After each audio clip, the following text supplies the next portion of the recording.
One of the big problems that we kind of have in the local area about drugs is I call it the fix the window solution.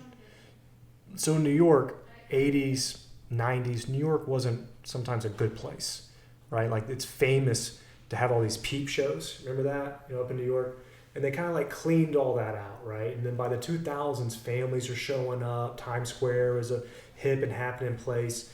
Well, a lot of people believe that was because of Rudy Giuliani, who basically had this idea that we're going to be aggressive on everything. Like if you have a busted window up in your apartment, you need to fix that window or we're going to fine you or do whatever, okay? If you go to the west side of Pensacola and you drive around some of these roads, you would think that there's no local government at all. You would think that we have zero enforcement of anything. Agreed. I mean, there's like just literally forgotten buildings over there. Well, guess what? That can lead to future issues. That building, that's a forgotten building, that could be a place where drugs are being sold. That could be a place where things are happening, right? But local government, for whatever reason, is just so inept to figure out, maybe we just need to go and actually start cleaning up this area. We got tons of ordinances on the books. Maybe we need to go actually enforce them, clean up these areas, make these areas better. The second thing is, I don't know why we have like the worst lights in Pensacola, like street lights. Like they are the worst. I don't know from what crazy manufacturer we bought these things from, but they are ridiculously horrible. That crazy yellow looking light comes out of it. These areas are dark. There are simple solutions that we could do to lessen the amount of crime we got in this area. The other thing is maybe let's have a better economy. Like maybe that sounds crazy, but if you're growing up in Montclair, if you're growing up in Bellevue, maybe there aren't that many jobs over there that you can actually do. We have zero industry. You go to Mobile, they have real industry. They got ships coming in, they got containers, they got factories. We got nothing. It feels like we got Navy Federal and service industry. That's it. That's what it feels like. Right. And the military comes and goes. Right. I mean, the military is not as big as it was, but the service industry, not for nothing, but that can be a good career if you get to the top of that industry. But everything else, it's difficult. So to me, it's almost like a joke. It's like a sad joke that we sit around here and we talk about crime, which is what I've been involved with for a majority of my adult career, but we don't look at all these other solutions that are real solutions. These kids, and that's what we're dealing with when we're talking about shootings nowadays. We're talking about kids. We're talking about 15, 16, 17, 14. We're talking about kids, right? What the reality is what real future do these kids have growing up in some of these areas? I know that may sound like a bleeding heart statement, but I don't really care because I see it. I know these people. I see the area that they live in, right? Here's your choice. Go work at McDonald's, KFC. There's a reason that in these neighborhoods, these people are out hustling for extra money. And it's not because they think it's fun. It's because they need it, and there's just nothing over there.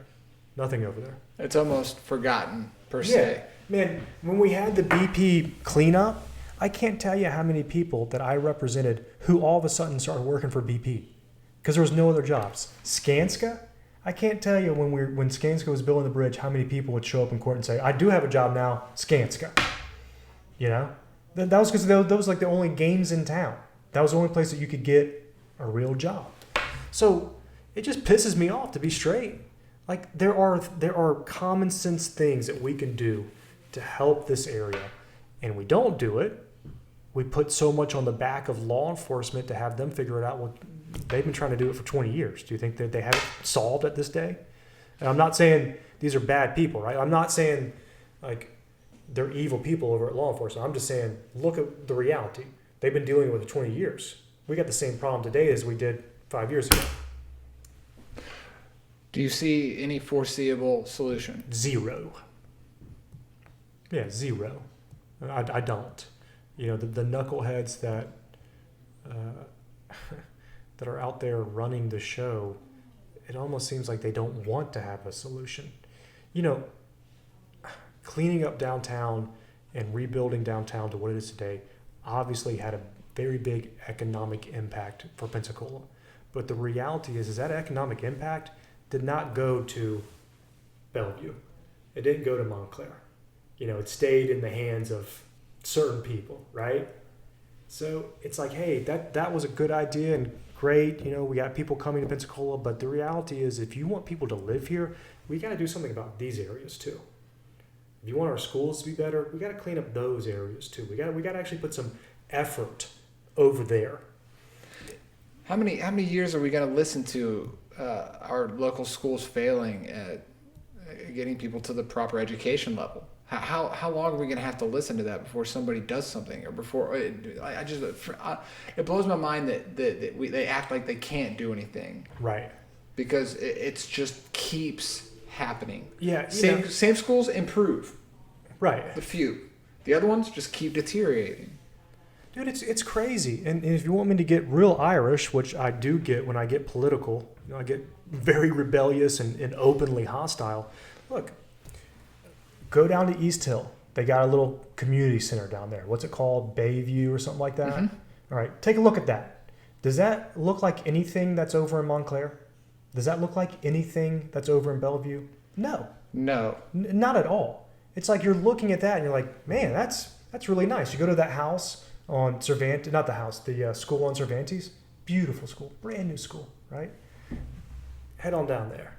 It's a completely different story.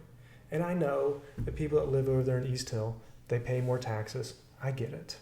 But hey, Pensacola is not going to get better unless we take care of this half too. That's the reality. Yeah, what good did that $1 million or how much it cost community center do when it could have really helped somebody who really, really needed it? Yeah. Or it's like, hey, don't come crying to me when someone burglarizes your car. Because we see your priorities. Yeah, we know what your priority is. You got a rowing club down there, and you're crying to me because your 38 was stolen out of your car. I cannot tell you how many people have put guns on the street because they're leaving them in their car.